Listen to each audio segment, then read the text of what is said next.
Hey campers, welcome to Bible Gyms. Today we're going to learn about best friends. Best friends!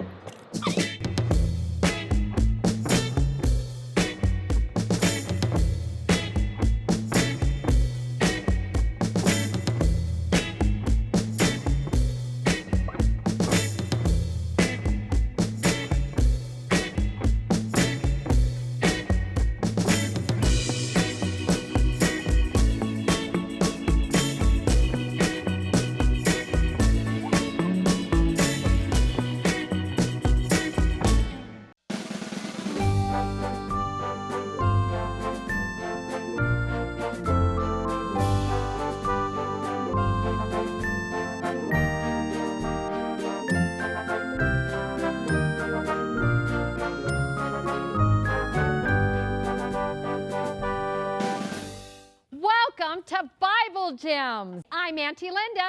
And I'm Uncle Aron. And we are going to have a good time today. And boys and girls, are you glad you're on Bible Gyms today? All right, come and join the fun. We're going to start out with Miss Jody's going to teach us a really cool Bible verse. Come on. Okay. Abraham believed God, Abraham believed God, and he was called the friend of God. Abraham believed God, Abraham believed God, and he was called the friend of God. James chapter 2:23.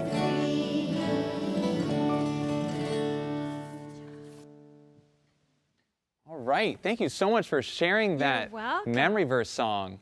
Uncle Aron, I think we're missing something. I think we are too. We're missing our Bible Gems treasure box. That's right. Where's our Bible Gems treasure box?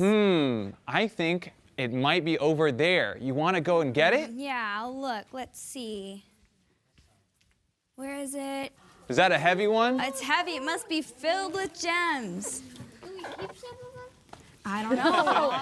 Well, Jesus is going to have lots of gems for us in heaven. Yeah, that's right. All right, who wants to open up the chest today? All right, Amanda, go ahead and open up. Wow. There they are, gold coins and sapphires, rubies and emeralds. They're But beautiful. the most beautiful all, what's that there in the middle?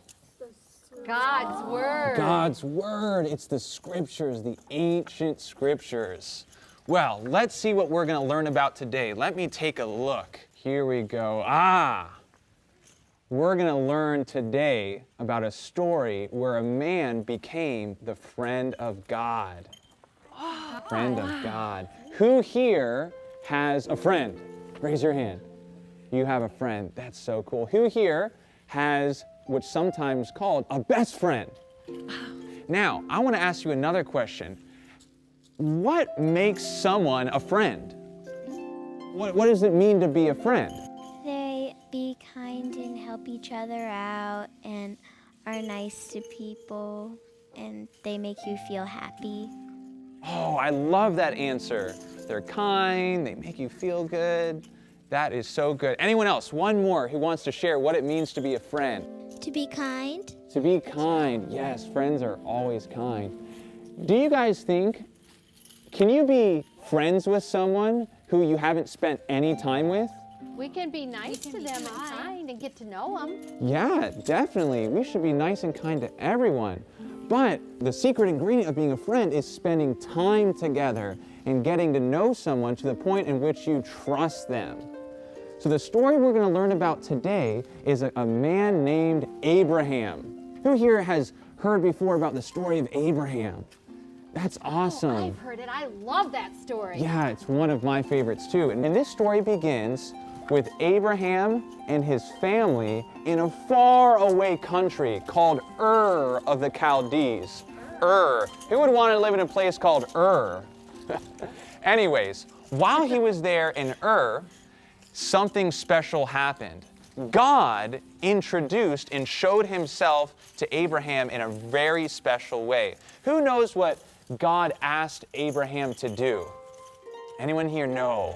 Go to Canaan. Yeah, that's right. God showed up to Abraham and he asked him to let go of everything he knew and to go to a faraway land where he'd never been before, to the land of Canaan. To the land of Canaan. Do you think that you'd really have to trust somebody if you were to give up everything you had to go and follow, wherever they told you to go? Yeah. Yeah, you'd really have to trust someone. Have any of you ever trusted someone to just go and do whatever they told you? What about our parents? Yeah. Do you trust your parents? Who here trusts their parents?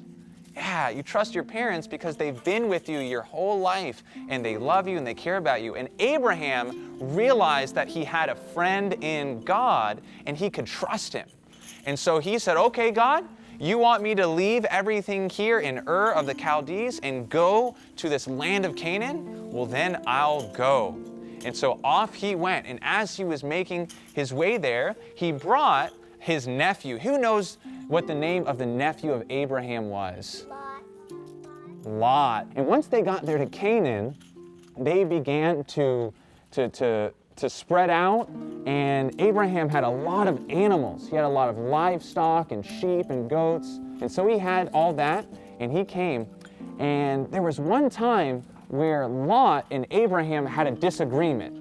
There was a certain plot of land, and there were so many animals that they were like, hey, how can we make room for both of us? And so even though Uncle Abraham had the right to say, you know what, I'm the older one, and I can get whatever I want, he decided to say, you know what, I'm going to be a humble guy, and I'm going to let Lot, my younger nephew, have the land that he wants. Should we say, I'm right, and everything I say goes, and that's how it has to be? No, we should take a humble attitude and put others before ourselves. You see, Abraham had spent lots of time with God to know that God puts us first, even before himself. God cares about us. So Abraham wanted to reflect that to his younger nephew, Lot. You see, when God brought Abraham to the land of Canaan, who knows what he was promised? What did God promise he would give to Abraham? He promised to give him a son. He promised him that he would give him a son. That's right. And through a son, how many children would Abraham get? As much as the stars. Whoa, as many as the stars. That's a lot of children. Whoa.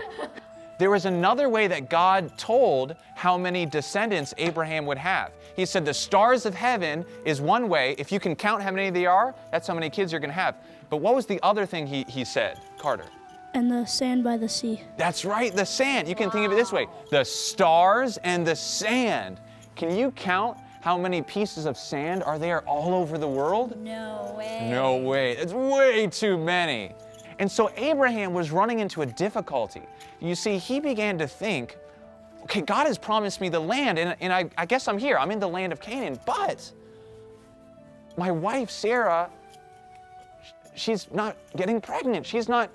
I don't have a kid. And so he decided to try to come up with his own way of doing things, his own way of getting a child. But even though he disobeyed God and distrusted him, did God cast him away? No, God still used him, okay? And eventually, God came back to Abraham, and he told him that, hey, Abraham, you're going to have a son. And who knows the name of Abraham's promised son? Isaac. Isaac, that's right, Isaac. Now, who here knows what the name Isaac means? Pardon? It means laughter. It means laughter. Wow, I'm so glad you knew that. Who here likes to laugh? I like to laugh too. Sometimes our friends make us laugh, don't they? Uh-huh. Yeah, our friends make us laugh. Well, when Abraham was hanging out with God and God was letting him know that he was going to have a son, sometimes it's good to laugh, but sometimes it's not the right time to laugh. And when Abraham heard that he was going to have a son and his wife was going to have a son, you know what he did?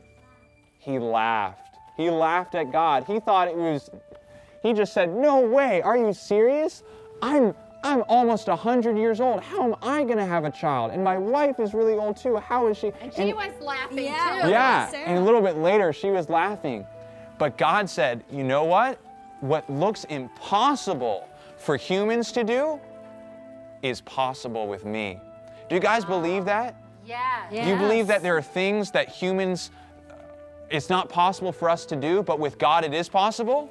Yes. Yes. A little bit later, Jesus said, with man, when his disciples asked him, how can we be saved? Jesus said, with man, it's impossible. But with God, all things are possible. And so there it was. Abram laughed, no way. God, are you serious? I'm going to have a kid? And God said, you know what? You are going to have a kid, and his name will be Isaac. His name will be Isaac, which means laughter. And so God wanted to teach Abraham that although he was laughing at, oh, are you serious? No way. God said, no way? Yes way. And guess what happened? Did his wife get pregnant? Yes. And there out came Isaac, the fulfillment of the promised son given to him. Why did Abraham not believe God? Well, sometimes our feelings don't align with what God says is going to happen. And so, unfortunately, Abraham distrusted God. But remember, he still stayed as a friend of God, and God said, I'm still going to use you. And he brought him Isaac, the promised son. Let's go back to the idea of a friend. A good friend always fulfills their promises, don't they? Right? A good friend won't say something and do something else. Now, who is the best friend now some of you told me earlier that you have a best friend, but really our greatest best friend is God. Because sometimes, if we're honest, our friends can hurt us. Has anyone here ever had a friend that hurt you? Maybe they weren't trying to do it on purpose, but sometimes they said something and they did another, or maybe they got angry at you and said something that they shouldn't have, or did something they shouldn't have. But does God ever do anything to hurt you? Does God do anything to break our trust? No. Never. God's always faithful to his promises. But sometimes, just like how Abraham looked, and he thought, man, no way does it look like I'm ever going to have a kid with my wife, Sarah. Sometimes when we look at the world around us, we think, man, this world is so scary sometimes. You know, this world, I'm sad sometimes, and it looks like maybe things are happening with my family or my friends or my school or my community in this country, and I don't know what's happening. And sometimes it doesn't seem like God's going to do anything about it. But when we look back and we read the stories of Abraham and others in the Holy Scriptures, we can see that God is always faithful to his promises. So when God says that he's going to give us a new home in the new earth, we can believe it. All right, everyone, I can't wait to see you next time. Let's go ahead and give each other some high fives. Everyone who's your friend, if you have a friend, give them a high five. Yeah. Yay!